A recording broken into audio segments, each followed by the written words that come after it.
왕이 되는 날인데 우리 1절 한번 같이 읽어봅시다. 시작. 이스라엘 모든 지파가 헤브론에 이르러 다윗에게 나와 이르되.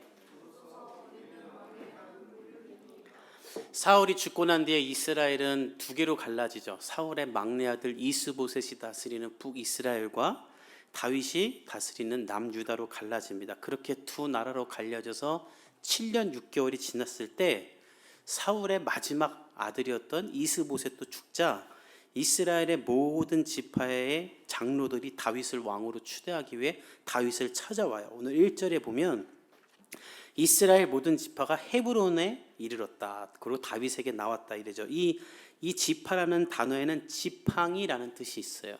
그래서 이 말은 이스라엘 모든 지파의 모든 백성이 다 왔다는 게 아니라 12지파의 장로들, 지도자들이 다윗에게 왔다는 말입니다. 그들이 다윗에게 와서 우리의 왕이 되십시오라는 말을 하는 건데, 근데 오늘 본문에 보면 이 장로들이 가장 먼저 하는 말이 왕이 되라는 말이 아니라 우리는 왕의 한 골육입니다 라는 말을 먼저 해요. 왜 이 말을 먼저 할까? 그냥 정상적이라면 우리의 왕이 되십시오. 당신과 우리는 한 골육입니다. 이 골육이 한 뼈와 한 살, 한 형제라는 뜻이거든요. 근데 이 말을 왕이 되라는 말을 먼저 하지 않고 왜 골육이라는 말을 먼저 하는가? 이스라엘과 다윗, 이스라엘과 남유다가 지난 7년 6개월 동안 너무나 많은 전쟁과 싸움을 행했기 때문이에요. 우리가 보았지만 사무엘하 3장 1절에 보면 사울의 집과 다윗의 집 사이에 전쟁이 오래되었다라는 말이 있을 정도로 이들은 계속해서 서로 전쟁했어요. 7년 6개월 동안 아마 전쟁을 했을 거예요. 그러니 얼마나 많은 원함과 비통함과 또 서로를 향한 살인이 난무했겠습니까? 7년 6개월 동안 그렇게 살았는데 이제 와서 그냥 그거 다 없던 거 치고 이제 우리의 왕이 되세요 이렇게 말할 수는 없죠. 그 어떻게 왕이 되겠어요? 이스라엘 장로들은 이에 따라서 왕이 되십시오라는 말을 하기 전에 다윗과 이스라엘 간의 정체성을 먼저 회복하고자 왕과 우리는 한 골육입니다 라는 말을 하는 거예요. 이 말은 즉 당신과 우리는 아브라함의 후손이고 하나님께 선택받은 한 형제이며 모세를 통해 출애굽을 시키고 이스라엘을 세우라고 하신 하나님의 비전을 함께 받은 한 형제입니다 라는 말을 먼저 하는 거예요. 이게 해결되지 않으면 왕이 될 수 없기 때문입니다. 우리가 쭉 봤지만 다윗은 사울에게 피해서 블레셋으로까지 2번이나 피신했던 사람이죠. 하나님이 멸하라 하신 나라로 가서 그 나라의 왕의 신하가 됐던 사람이에요. 그러니까 이것은 다윗이 왕이 되는데 큰 결격사고가 될 수 있어요. 우리나라의 대적이었던 사람이 어떻게 우리나라의 왕이 됩니까? 게다가 신명기 17장 15절에 하나님이 어떤 말씀하셨냐면 왕을 세우려면 너희들의 형제 중에 한 사람을 선택해라. 즉 이스라엘 사람이 돼야만 한다라는 말을 했어요. 그러니까 다윗이 정체성, 이스라엘 사람이라는 정체성을 먼저 회복하지 않으면 그는 하나님과 사람 앞에 왕이 되지 못하기 때문에 장로들은 가장 먼저 다윗의 정체성을 회복해 주는 거예요.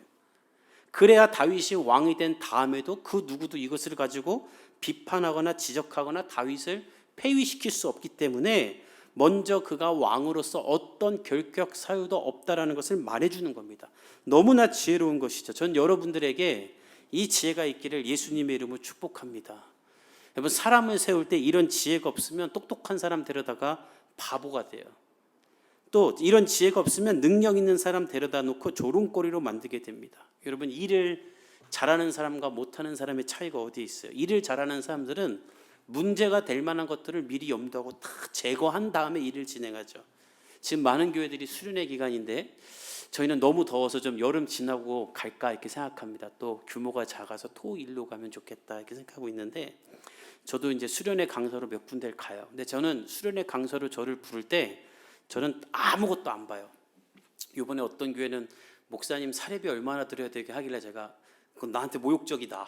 난 안 줘도 간다. 내가 무슨 레크레이션 강사냐고 그 전사님 저한테 혼났는데 저는 딱 한 가지 봐요. 기획서는 달라 그래요.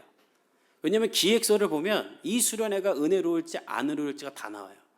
아니 무슨 수련회 가서 기도하고 예배드리면 끝나는 거지 왜 기획서를 굳이 보냐 하지만 제가 전도사 생활, 목사 생활 15년 넘게 하면서 수련회를 많이 해봤는데 이 기획서를 보면 수련회가 다 나와요. 어떤 전도사님들은 기획서가 없어. 그래서 수련회 가보면 뭐 예배 준비도 안 돼 있고 숙소도 똑바로 안 돼 있고, 저는 이불도 없는 수련회 장 답사도 안 하고 수련회 가는 사람도 봤어요. 근데 그런 데 가서 설교를 하면은요, 아무리 설교를 잘해도 이미 아이들이 마음이 다 닫혀 있어요. 그래갖고 마음이 상해 있어서 그 누구도 내 설교를 안 들어. 전부 다 반사 이러고 있어요. 그러니까 안 돼요. 그런데 어떤 수련회는 전사님들이 오래전부터 기도하면서 잘 준비해요. 아이들 밥을 어떻게 먹을까? 숙소랑 화장실은 얼마나 떨어져 있을까? 뭐 하나부터 열까지 다 준비를 해놔요. 그러니까 아이들이 수련회장 오는 순간 와 너무 좋다 하고 즐겁고 행복하고. 저는 전도사 때 수련회 할 때 낮잠도 재웠어요. 아이들 우리 수련회 때 낮잠 잔다. 그러니까 교사들이 왜 애들을 수련회 가서 낮잠을 재우냐고. 낮잠을 자야 저녁에 안 졸고 설교 듣고 밤늦게까지 기도할 수 있다. 그리고 재우면 아이들이 마음이 다 열려요. 낮잠 잔다고 수련회 가서 맛있는 거 먹여주고. 그리고 말씀을 전하면 아이들이 그 말씀을 듣고 늦게까지도 기도하죠. 수련회 2박 3일간 하나님을 만나는 데 있어서 방해가 되는 것들을 다 제거하고 하나님의 역사가 운행하는데 아무 문제가 없도록 준비하는 사람을 통해 은혜가 흘러가는 것이죠. 이렇게 일을 할 때 하나님의 역사가 일어나는 것처럼 이스라엘 장로들도 다윗이 이스라엘의 왕이 되어서 열심히 이 나라를 인도해야 되는데 방해가 되는 조건을 먼저 제거하는 것입니다. 저는 여러분들에게도 이런 능력과 마음과 지혜가 있기를 예수님의 이름으로 축복합니다. 특별히 여러분들이 이 일을 할 때 여러분 옆에 동역자들이 필요한데, 저는 교회에서만 사역을 하니까 교회로밖에 예를 들 수가 없어요. 여러분들 직장에서는. 근데 교회도 보면은요, 어떤 교회들이 부흥하는가. 담임 목사 혼자 잘난 교회들은요 다 한계가 있어요. 근데 옆에 부목사님들이 훌륭한 사람들이 있는 교회들은 다 부흥을 해요. 여러분의 회사도 저는 마찬가지일 거라 생각해요. 따라서 여러분들이 누군가에게 내 옆을 내줄 때는 책임감 있게 이 장로들처럼 글을 잘 세워둬야 돼요. 근데 그렇게 하지 않고 그냥 돈 주니까 쓴다고 그러고 무책임하게 그냥 이렇게 막 갖다 쓰면 여러분들 결국은 다 망합니다. 그리고 남의 인생도 망가뜨리게 돼요. 제가 결혼하고 아기가 있기 전에 제 아내랑 이렇게 여러 가지 이야기를 하다가 한번 해외에 나가서 더 나이가 들기 전에 한번 이민 목회를 한 번 더 하고 싶다는 생각이 있어서 기도하는 중에 마침 홍콩에서 저한테 오라는 연락이 온 적이 있었어요. 그래가지고 홍콩 가서 그래 우리 한 2년 정도 사역하고 한국에 왔으면 좋겠다고 이야기하면서 여러 가지 서류도 준비했는데, 그분이 그때 제가 전도사였을 거예요. 전도사님 서류를 보고 이곳에 있는 운영위원들이 다 너무 좋아했습니다. 그래서 무조건 다 통과됐습니다. 그래서 진짜 비자 서류까지 다 하고 사진까지 찍고 집도 내놓고 다 한 적이 있어요. 그리고 제가 섬기던 교회 목사님한테 허락도 받고, 그러고 나서 갈 준비를 다 했는데 저를 오라고 했던 그 분이 최종 승인을 하시는 분한테는 말을 안 해놓고 그 외에 다른 모든 사람에게만 허락을 해놓은 거예요. 받아놓은 거예요. 그러니까 마지막에 이게 결제 서류가 딱 올라오니까 그 최종 사인하시는 분이 기분이 나쁜 거예요. 나한테 먼저 말을 하고 이걸 해야지 다 해놓고 나중에 결제하라고 하니까. 그래서 그분이 캔슬할 것도 아닌데 그냥 캔슬해버렸어요. 그리고 저한테 오라고 했던 그분은 카톡으로 미안하다고 문자가 온 거예요. 제가 너무 화가 났어요. 그때 제가 깨달은 게 있어요. 나에게 헌신을 요구하면서 정작 나에게 무책임한 사람들이 있구나. 전 여러분들이 이것을 분별할 수 있으면 좋겠고, 또 여러분들이 이런 일을 행하지 않는 사람 되기를 축복합니다. 남의 인생 망치는 거예요. 오늘 이 장로들이 훌륭한 건 다윗을 데려다가 그냥 왕만 세우는 것이 아니라 다윗이 왕이 되어서 이 나라를 잘 이끌 수 있도록 그의 모든 결격 사울을 제거하고 그를 왕으로 세워주는 거예요. 그 치명적 약점을 당신은 우리와 한 골육입니다는 이 한 문장으로 다 끝내버리는 거예요. 그리고 나서는 어떤 말을 하는가? 이제는 다윗이 왕이 될 자격이 있음을 2절에서 말해줍니다. 우리 한번 같이 읽어볼까요? 시작. 전에 곧 사울이 우리의 왕이 되었을 때에도 이스라엘을 거느려 출입하게 하신 분은 왕이시었고,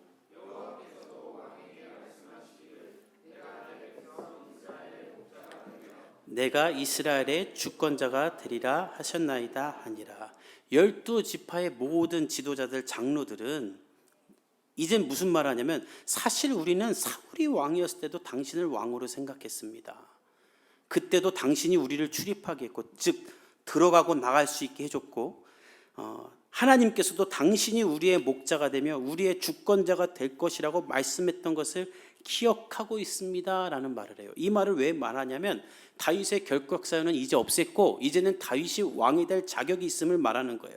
우리는 원래부터 당신을 사랑했고 당신을 왕으로 여겼습니다. 그러나 사울의 시대 때 이걸 드러낼 수가 없었어요 라는 말을 하는 거예요. 왜냐하면 사울이 다윗을 너무나 질투하고 다윗을 죽였을 뿐만 아니라 다윗을 옹호하는 사람들도 죽였죠. 그러니까 이들은 다윗을 좋아해도 다윗 좋아했다가는 우리 가문이 다 죽을 수 있으니까 이것을 표현할 수 못했어요. 이게 악한 자들이 다스리는 방법이죠. 독재 국가, 폭력을 일삼는 가정, 갑질하는 회사나 조직, 이 사람들이 하는 방법이 무엇입니까? 두려움을 계속 심으면서 사람을 마비시키는 거예요. 두들겨 패놓고 내가 너 사랑해서 그러는 거라 그러고 막 갑질해놓고 김대리 너 잘 되라고 그러는 거야. 지금 우리나라 선생님들이 교권을 회복하자고 말하는 것도 저는 같은 문제라고 생각해요. 지난주에 한 뉴스를 봤더니 어떤 한 부모가 선생님한테 이런 말을 했대요. 선생님 너무 좋으시고 훌륭하세요. 우리 아이가 너무 좋아해요. 그러니까 당분간은 결혼하지 마세요. 그러니까 이러니까 선생님들이 우울증 약을 먹는 거죠. 좋다고 하면서 못하게 만들고. 이스라엘 전체가 사울 밑에서 이랬던 거예요. 이 사울은 하나님께 버림받았고 망령대행하고 우리를 돌보지도 않는데 하나님께 기름 부음 받은 이스라엘의 초대 왕이야. 그러니까 건들지를 못하는 거예요. 그리고 사울은 그것을 맨날 내세워요. 그러니까 다윗을 간절히 원하면서도 마비가 되어 아무것도 못했는데 이제는 그 사울이 죽었고 다윗은 왕이 될 자격이 충분하니 다윗을 왕으로 모시겠다고 말하는 거예요. 그리고 기름을 붓습니다. 우리 3절을 읽어봅시다. 시작. 이에 이스라엘 모든 장로가 헤브론에 이르러 왕에게 나아오매 그들이 다윗에게 기름을 부어 이스라엘 왕으로 삼으니라. 이스라엘 모든 장로들은 다윗의 결격 사유를 없애고 다윗이 왕이 될 자격이 충분히 있음을 말한 다음에 이제 기름을 부어요. 그리고 당신은 우리의 왕이 되고 우리는 당신의 백성이 되겠습니다 라고 말해요. 세 번째 기름 부음이죠. 22년 전에 사무엘이 찾아와 다윗에게 기름을 부었고 7년 6개월 전에 유다의 왕이 될 때 유다의 장로들이 기름을 부었고 그리고 오늘 이제 드디어 이스라엘의 왕이 되면서 세 번째 기름 부음을 받습니다. 이 기름 부음은 성령의 임재와 충만을 상징하는 것으로 왕이나 선지자, 제사장에게 구별된 사람이다라고 하는 표식으로 하는 거예요. 그리고 다윗은 드디어 왕이 되는데 이때 나이가 몇 살인가? 우리 4절에서 5절을 읽어봅시다. 시작. 다윗이 나이가 30세의 왕위에 올라 40년 동안 다스렸으되 헤블론에서 7년 6개월 동안 유다를 다스렸고 예루살렘에서 33년 동안 온 이스라엘과 유다를 다스렸더라. 다윗이 30살에 유다의 왕이 되고 37살 6개월 때에 이제 이스라엘 전체의 왕이 되어서 40년 동안 이스라엘의 왕으로 살게 됩니다. 그리고 지금까지도 다윗은 이스라엘 역사상 가장 위대한 왕으로 남아있죠. 우리에게 세종대왕이 있는 것처럼 그들은 다윗이 자신들의 정치성이고 자존심이죠. 국기에다가 다윗의 별을 그려놓을 정도로. 다윗이 드디어 왕이 됩니다. 그리고 우리는 이제 다음 주부터 왕이 된 다윗의 이야기를 볼 거예요. 오늘은 마지막으로 드디어 왕이 된 다윗을 보면서 어떤 메시지를 나누려고 하는가? 하나님이 왜 22년 전에 왕이 될 거라고 말을 해놓고 3번이나 기름을 부으며 22년 후에 왕이 되게 만드는가? 이것을 하나님의 측면과 다윗의 측면 두 측면에서 보고자 해요. 하나님은 왜 그를 22년 전에 기름 부어놓고 22년 동안 이렇게 기다리게 하시는가? 그 이유가 사실 우리가 읽었던 장로들의 말에 있어요. 2절에 보면 장로들이 다윗에게 나와서 다윗에게 왕이라고 하면서 왕이 되라는 말은 안 하고 이스라엘의 목자가 되며 주권자가 되라고 말합니다. 다윗이요 우리의 왕이 되주세요 이런 말은 안 해요. 그냥 이미 왕이에요. 왕이라고 말하고 돼야 할 것은 목자나 주권자. 주권자는 원문을 보면 지도자를 말해요. 우리를 인도하는 사람이 되어주십시오라고 말해요. 왜 이렇게 말하냐면 그동안 이스라엘에는 왕은 있었어요. 그런데 목자가 없었어요.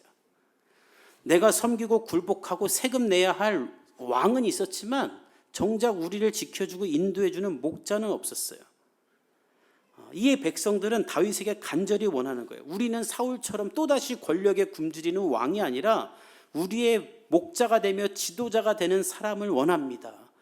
사람을 휘두르는 왕이 아니라 양떼를 지키기 위해 목숨을 걸고 지키는 목자, 광야의 양들과 함께 거하며 우리를 위해 사는 목자, 어디로 가야 될지 모르는 양들을 이끌어 푸른 풀밭으로 인도하는 지도자가 우리에겐 필요합니다. 그런 사람이 되어주십시오라고 백성들이 말하는 거예요. 그리고 이것은 하나님이 원하는 왕의 모습이었어요.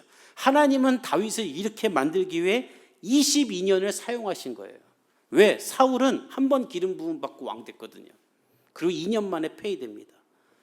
여러분, 우리가 신앙생활하면서 조심할 것이 있는데 성령 충만 한 번 받으면 만사가 오케이인가? 아니에요. 그것은 사울의 길로 가는 겁니다. 여러분, 사울도 성령의 충만함을 받아요. 그리고 어떤 일이라는가? 사무엘상 10장에 보면 사무엘에게 기름 부음 받고 여호와의 영도 임하고 예언도 하고 방언도 하고 11장에서는 암몬을 혼자 다 무너뜨립니다. 엄청난 일을 해요. 근데 문제는 그렇게 지내던 왕이든지 2년밖에 안 됐을 때에 블레셋과 싸우는데 사무엘이 안 오자 내가 예배 드려야지 하고 자기가 예배를 드려버려요. 그래서 하나님 앞에 버림받아요. 2년 만에, 20년 됐을 때도 아니에요. 2년 만에, 2년밖에 안 됐는데 제사장, 아니 하나님도 무시하는 사람이 되어 2년 만에 버림받아요. 그러니까 한 번 성령 충만 받았다고 되는 게 아니에요. 하나님의 사람이 되기 위해 지속적으로 계속해서 세월 속에 내 몸으로 마음으로 하나님의 사람으로 익혀져가는 기간이 필요한데 사울은 그 기간 없이 왕이 되어버리니 2년 만에 버림받는 거예요. 하나님은 이에 따라 다윗 또한 2년 만에 버림받는 왕이 되지 않게 하기 위해 22년 동안 그를 훈련시키신 거예요. 아둘람 굴에 숨었을 때는 원통하고 비통한 사람들 600명을 붙여서 그들의 목자가 되는 훈련을 시키시고, 블레셋 시글락에 갔을 때는 웨이지에서도 나의 백성을 책임지는 지도자로 그를 훈련시키시고, 이스라엘 왕이 되기 전에 먼저 유다의 왕이 되어서 7년 6개월 동안 나라를 다스리고 국가를 통치하는 법을 익히도록 한 다음에 22년이나 훈련시킨 다음에 왕으로 만드신 거예요. 근데 더 놀라운 건 이건 하나님의 측면이고, 다윗도 이 시간을 기다린 게 저는 더 놀랍다고 생각해요. 이건 하나님의 플랜이고, 제가 다윗이라면 하나님이 저에게 사무엘을 통해 기름 부을 때 22년이나 걸릴 줄 알았겠습니까? 나 이제 곧 왕 되나? 이 생각하지 않았겠어요? 다윗이 그때 블레셋 아기스에게 피해가지고 죽을까봐 침을 질질 흘리면서 벽에다 막 침 흘리면서 도망갈 줄 알았겠습니까? 다윗은 22년 동안 너무나 비참하게 살아요. 어떻게 다윗은 이 시간을 견디는가? 성경을 잘 보면 다윗은 내가 조금만 견디면 왕이 될 거라는 야망과 비전을 통해 이 시간을 견딘 게 아닙니다. 그가 만약 그런 야망과 꿈으로 견뎠다면 그는 왕이 될 기회가 있을 때마다 스스로 그 기회를 그렇게 날리지 않았을 거예요. 우리가 쭉 봤지만 다윗은 왕이 될 기회가 많았어요. 사울을 2번이나 죽일 수 있었어요. 그때 모든 사람들은 사울이 죽기를 바랄 때예요. 그러니까 다윗이 죽이고 왕이 되면 돼요. 근데 다윗이 안 죽이고 놓아줘요. 용서해줘요. 그리고 뿐만 아니라 사울이 죽은 다음에도 왕이 되려고 노력하지 않아요. 아예 그런 시도도 하지 않아요. 누구도 반박할 수 없는 자격과 능력이 있지만 그렇게 행하지 않아요. 왜냐하면 그는 그의 인생의 목적이 왕이 되는 것이 아니라 하나님과 함께 사는 예배자로 사는 것이 목적이기 때문이에요. 그의 인생의 목적은 왕이 되는 것이 아니라 하나님을 예배하며 하나님을 높이고 하나님을 위해 사는 것이고, 왕은 그 일을 하기 위한 도구일 뿐이었기에 그는 스스로 왕이 되려고 하지 않고 이 기간을 기다리며 견딜 수 있었던 거예요. 그리고 그 기간을 만족하며 살았던 거예요. 나는 하나님이 높여줄 때까지 기다릴 거야. 나는 하나님이 높여줄 때까지 이 시간을 견딜 거야. 여전히 하나님은 나의 목자시니 나는 부족함이 없어. 그 고백을 하면서 그는 견디고 버티고 이겨냈던 거예요. 여러분, 가장 구차한 인생이 어떤 인생인지 아십니까? 나를 나 스스로 높이는 거예요. 내가 어떤 사람인지 알아? 이 얼마나 참 비참한 사람입니까? 누가 물어보지도 않았는데 막 자기 이력서 읊고 다니며 말하는 사람들 보면 대단하다 싶습니까? 우습죠. 제일 우스운 부모가 어떤 부모인지 아세요? 자기 자랑하고 다니는 부모예요. 얼마나 별 볼 일 없으면 그렇게 자식 자랑하고 다녀요. 여러분, 손흥민 아버지를 보십시오. 전 국민이 손흥민은 월드클래스라고 하는데 그 아버지는 우리 아들 월드클래스 아니라고 혼자 말하고 다녀요. 전 세계에서 가장 축구를 잘하는 영국 프리미어리그에서 득점왕을 했는데도 우리 아들은 월클이 아니래요. 내가 안 높여도 다른 사람들 다 높여주니까 그렇게 하는 거예요. 여러분, 스스로를 높이려 하지 말고, 스스로 내가 빨리 뭐가 되려고 하지 말고, 여러분이 처한 상황에서 하나님만 바라보고 하나님을 신뢰하고 그 안에서 하나님으로 부족함이 없는 만족을 누릴 수 있기를 예수님의 이름으로 축복합니다.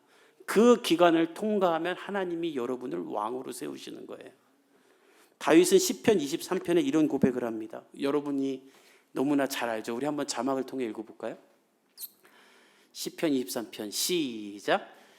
여호와는 나의 목자시니 내게 부족함이 없으리로다. 그가 나를 푸른 풀밭에 누이시며 쉴 만한 물가로 인도하시는도다. 내 영혼을 소생시키시고 자기 이름을 위하여 의의 길로 인도하시는도다. 내가 사막의 음침한 골짜기로 다닐지라도 주의 지팡이와 막대기가 나를 안위하시나이다.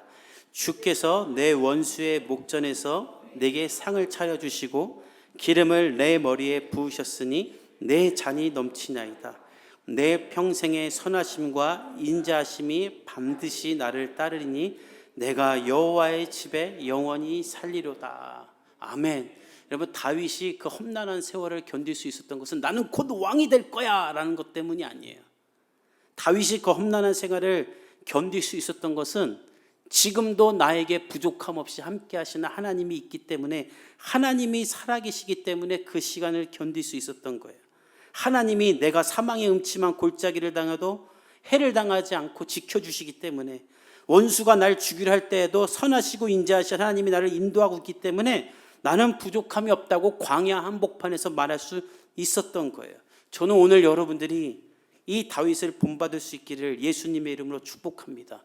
여러분의 삶에 고난과 어려움이 있을 때 언제까지 내가 이렇게 기다려야 되나, 또 내가 별 볼 일 없는 사람이라는 생각이 들 때, 뭘 해도 안 되고 앞날이 두렵고 인생이 불만족스러울 때, 여러분, 그때는 하나님을 예배해야 될 때인 줄 믿습니다. 그때 하나님은 뭘 말하시냐면, 너 그럴 때에 나로 인해 만족하는 법을 배우라고 하나님이 그 시간을 주는 거예요. 너 아무것도 없냐? 너 다 잃어버렸냐? 너 한번 그 상황에서 나로 만족해보지 못하겠니? 다윗처럼 너 그 상황에서 나를 한번 만족해봐라. 하나님이 우리에게 하나님으로 만족하는 법을 알려주기 위해서 우리를 그렇게 코너로 몰고 가는 거예요. 근데 그때에 하나님만 역사하는 게 아니라 사단도 역사해요. 그래서 여러분으로 하여금 하나님을 예배해야 될, 하나님을 바라봐야 될 때 슬퍼먹게 만들고 의심하게 만들고, 이걸 현실을 망각하기 위해 쓸데없는 게임이나 영화나 보게 하고 친구 만나게 하고. 여러분, 여러분의 삶 가운데 다윗과 같은 상황에 처하면 엉뚱한 것 하지 말고 하나님 앞에 나아가 현실을 직시하며 하나님으로 만족하는 그 예배를 드릴 수 있기를 예수님의 이름으로 축복합니다. 그러면 여호와는 나의 목자시니 내가 부족함이 없다라는 고백을 여러분도 사막 한가운데서 할 수 있게 되는 거예요. 우리 복음의 교회 모든 성도가 이런 삶이 되기를 예수님의 이름으로 축복합니다. 그래서 제가 올해가 가기 전에 신약 성경 다 읽기를 한번 해보자라는 걸 하는 거예요. 왜냐하면 여러분, 성경은 여러분의 인생에 무슨 답을 주기 위한 지침서가 아닙니다. 성경은 무슨 여러분들 이렇게 힘내라고 힘들 때 읽는 책이 아니에요. 성경의 본래 목적은 하나님이 누구신가에 대해 기록한 책이에요. 신약 성경은 예수님이 누구신가에 대해 쓴 책이에요. 그래서 그 책을 읽으며 내가 이렇게 살아야지 성공하는 거지라고 성공 지침서로 보는 게 아니라 그냥 하나님이 누구신지 예수님이 누구신지를 이 성경을 통해 내가 깨달아내는 거예요. 하나님이 누군지 예수님이 누군지를 이 성경을 통해 깨닫게 되면 하나님이 얼마나 위대하신 분인지를 알게 되고, 그 위대하신 분이 나를 사랑하기 때문에 예수님을 죽였다는 것이 얼마나 어마어마하고 놀라운 이야기인지를 깨닫게 되므로 그 성경을 통해 하나님이 나의 하나님이 되게 되는 거예요. 그럼 무슨 일이 생기는가? 여러분들이 하나님의 뜻을 저절로 깨닫게 돼요. 한 목사님이 왜 성경을 읽어야 되는가에 대해 이런 말씀하시더라고요. 외국인이랑 만나서 대화를 하는데 외국인이랑 외국어로 대화할 때 내가 영어를 모르고 내가 영어 단어를 모르고 내가 문법을 모르면 그 사람이 아무리 말을 해도 하나도 안 들리게 돼 있다. 내가 아는 단어만큼 내가 아는 문법만큼 외국어가 들리게 돼 있는 것처럼 성경을 읽지 않으면 하나님이 말하고 있는데도 하나님이 무슨 말을 하는지를 못 알아듣고 하나님이 지금 나에게 사인을 주고 있는데도 이게 하나님의 사인인지 아닌지 맨날 오락가락하고 그래서 엉뚱한 걸 선택하게 된다는 거예요. 저는 그 말에 100% 동의해요. 저는 너무나 놀란 것이 평생 교회 다니는데 하나님을 모르는 사람들을 너무 많이 봤어요. 하나님이 누구십니까? 말을 못해요. 성경을 읽어본 적이 없는 평생 교회 다니는 사람들이 많아요. 이렇게 되면 어떻게 되는가? 하나님을 모르니 기다리지 못하고 하나님을 모르니 기도를 3분 하면 더 이상 할 게 없고 하나님을 모르니 내가 어떤 결정을 해야 될지도 모르게 돼요.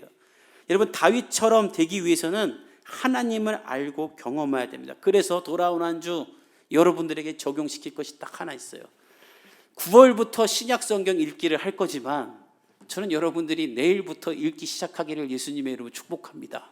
미리 읽어놔야 나중에 빵꾸가 나도 이게 백업이 돼. 미리 안 읽어놓고 그때부터 해야지 하다가 한 두세 번 빵꾸 나면 우리 목사님은 날 용서해 줄 거야. 그러다가 지옥 가는 거예요. 계속 용서만 구하다가. 그러다 죽을 때까지 성경 한 번 못 읽고 죽는 거예요. 2023년 올해가 가기 전에 우리 여러분, 저와 여러분이 하나님을 알게 되어서 하나님의 그 풍성함으로 말미암아 현실을 이겨낼 수 있는 하나님의 사람들이 되기를 예수님의 이름으로 축복합니다. 장로들을 통해 다윗의 결격 사유를 제거하시고 다윗이 왕이 될 이유가 충분함을 드러내신 것처럼 우리가 하나님을 알고 하나님 안에 거하고 하나님을 예배하는 사람으로 살게 되면 어느 순간 하나님의 때에 하나님이 우리의 모든 허물은 제거하시고 우리를 높이실 줄 믿습니다. 그 하나님 안에 거하는 복음의 교회 성도들이 되기를 예수님의 이름으로 축복합니다. 아멘. 우리 함께 찬양하며 기도합시다.